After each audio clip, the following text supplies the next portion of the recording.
The Denver Broncos look dangerous, and Bo Nix may be the spark that turns them into a true AFC powerhouse.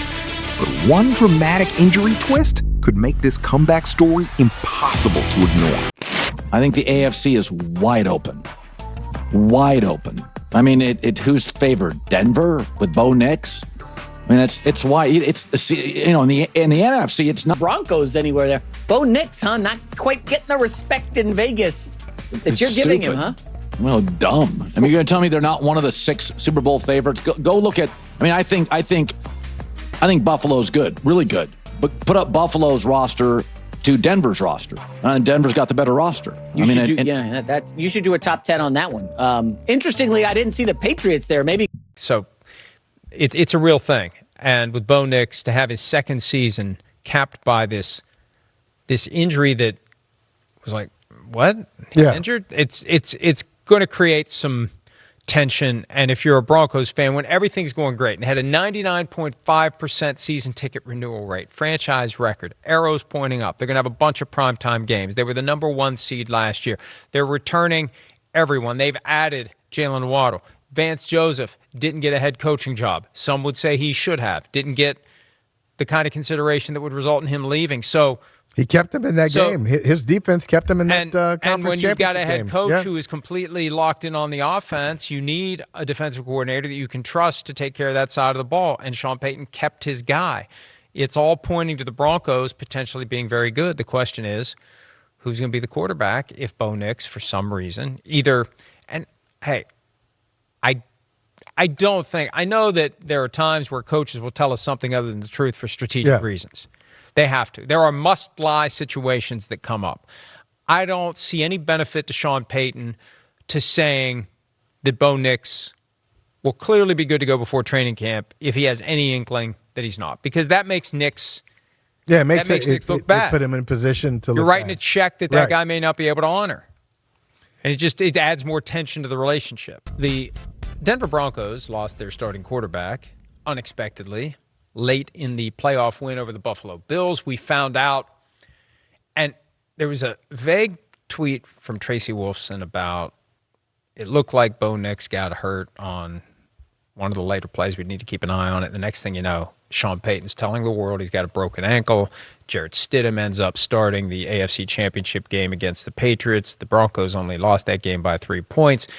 And throughout the offseason, we've heard he'll be fine, he'll be good to go for OTAs. He had his procedure. It's no big deal. And then a couple of weeks ago, second procedure.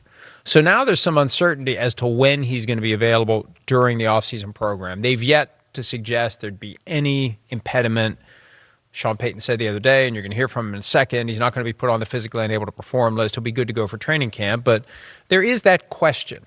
There is that question as to when he'll be healthy and how much work is he going to miss, because we know that the building blocks for the coming season are put in place in the offseason program. There's installation of whatever changes to the game plan or the playbook, whatever things you're going to do differently. This is the time to go out there and get work. You have Jalen Waddle there. This is an opportunity to get in some work from him. So anything you miss, I mean, there isn't a clear, bright line from the offseason program to the regular season, but everything you miss does make it harder to get to the level of comfort you would have if you were available. So I think it's something worth keeping an eye on, especially with a fairly big game set for week 1, Broncos and the Chiefs, location TBD.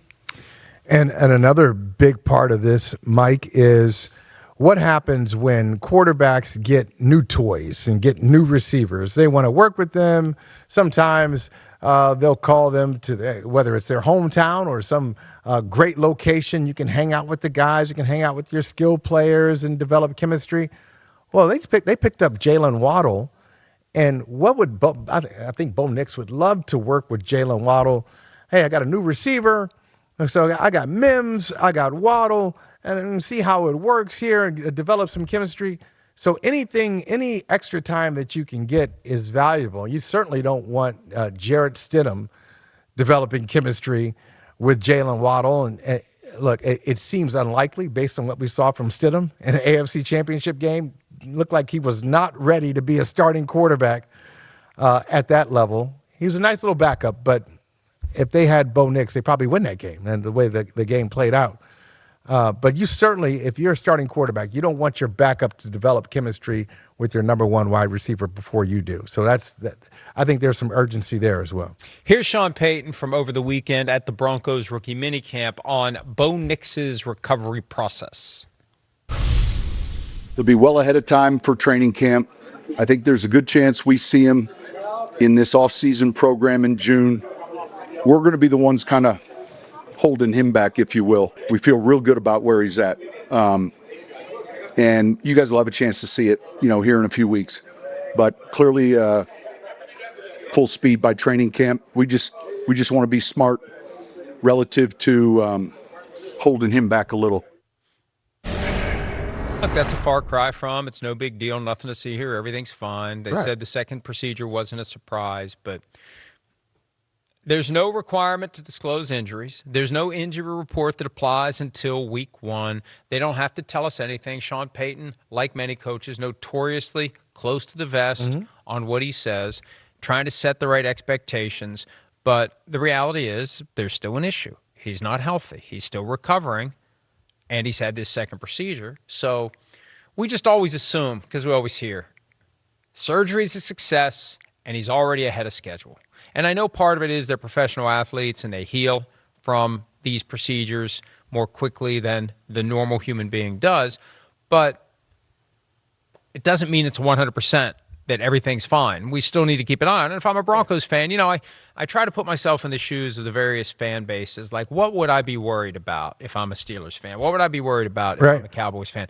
If I'm a Broncos fan, I'm worried that Bo Nix may have some issue that causes him to miss some of camp, and I won't believe he's fine until I see him and I come to the conclusion with my own eyes he's fine. Look, we don't know the details, but if you just go back to some of the areas. See, I'm always amazed by this.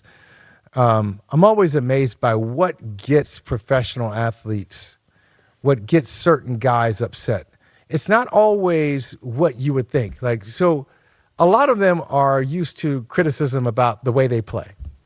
Hey, you should have made that pass, or, you overthrew that guy, you underthrew that guy.